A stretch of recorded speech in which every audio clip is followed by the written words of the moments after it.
Hello viewers, welcome back to the channel Tech World with Rajendra. In this particular video, we are going to talk about Python generator functions. Now, before understanding what is Python generator function, let's understand the problem statement, why it is required. So let me write one simple function where we'll discuss what is the problem statement where Python generator function will help us to resolve that problem. So for example, let's say I have one function where I'm going to just get the squares. So we are getting some number, and here what we'll do is maybe we'll just get all the squares. I'll just give double S so that function name and variable name would be different. So I'll just create one empty list, and in the for loop, what I'll do for, let's say X in a range.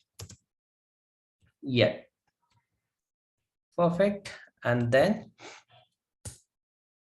this is a function where this is a loop where we can just simply do squares dot append, where we can just simply go ahead and append the square of that number, right? And then once loop is done, you can simply do return squares. We can just return the square. So this is a very simple function which is just returning us the squares of all the n numbers. So if I just call that function, let's say I'm just passing the value as 10. So you can see, excluding the stop value, that is what the behavior of the range function, it is returning the square of all the numbers. So what we are doing is we are maintaining all the squares in one list, okay? And every time we are just appending a new square in that list. And then once for loop is over, we are returning the squares of all the numbers, right? Now, here we passed an input as a 10. That's why that loop is executing 10 times, and we are storing the 10 squares. So this is perfectly fine. There is nothing wrong with this. But now let's consider you have 1 crore number, 2 crore number, 5 crore numbers. Then if you just use this kind of a function, we are going to use a list which will store the squares of 1 crore numbers. That will really use a lot of address, a lot of memory while executing that program. So you should have that much memory in your system where you are executing this program. But now let's think on the way we use that data. Okay, obviously not all 1 crore number we are going to use it. Okay, I'm just considering here number, but yeah, we can have any kind of a data. Okay, because this is a heterogeneous type. So here, even though we have 1 crore, 2 crore numbers, definitely we are not going to use all those data in a single go. Then what is the point of just generating a squares of all those data? It is just a vestige of memory to carry those squares in your list. So to avoid this, and this is a huge memory usage we are going to do if it's a very big number. So we are unnecessarily going to consume a lot of memory. So to avoid that, that is where the Python generator function will help us. Now, how this Python generator function works? So basically, it does not store or it does not calculate all those squares in advance. Instead, it will provide you the next square on demand. Okay, that means, let's say, even if you pass the value of n as, let's say, 1 crore, 2 crore, 5 crore number. Okay, we are not going to go and just calculate all those squares of 5 crore numbers. Instead, we'll calculate the square of first number, we'll return it, and we'll wait for the new request. If we get the new request, we'll send the new square. So let me write it and let's understand. So how we can write the generator function for this above, exactly the above function. So how we can do that? Function will remain same with little changes. So I'll just use a square 1. Okay, and where we are passing n, So let me write it. So now here we don't need to maintain that. So I'll not initialize the list. Simply I can do for X in range, whatever number we passed. And here we just need to use one keyword called yield. And then you can just specify X into X. That's it. We don't need to write anything apart from this function, right?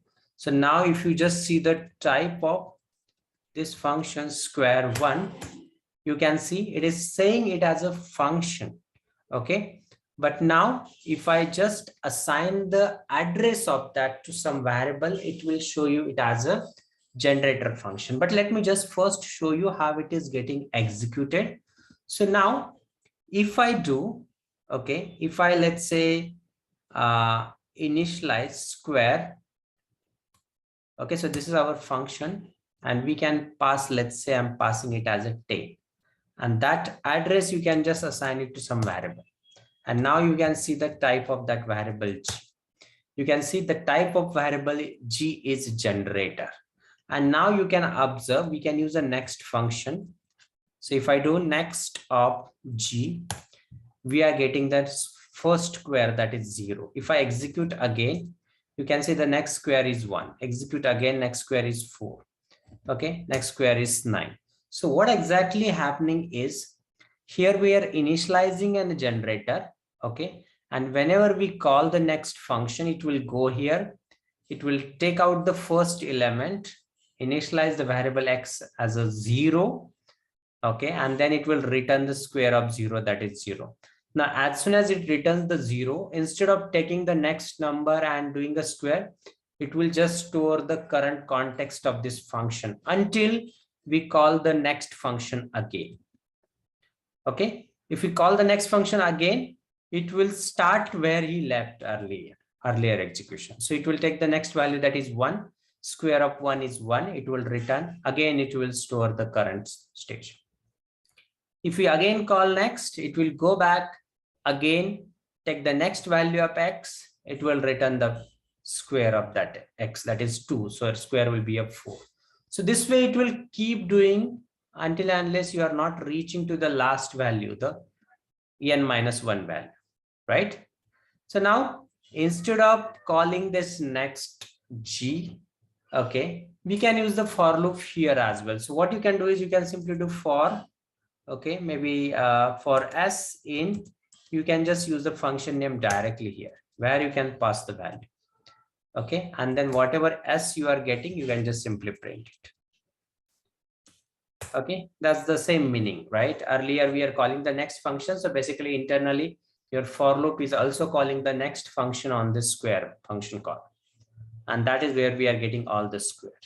So here what advantage that we are getting is we don't need to do this. Okay, we don't need to get the squares of all the numbers and store it in the list. Instead, if we use the yield keyword, okay, that will make sure this function work as a generator function, which will return the data on demand.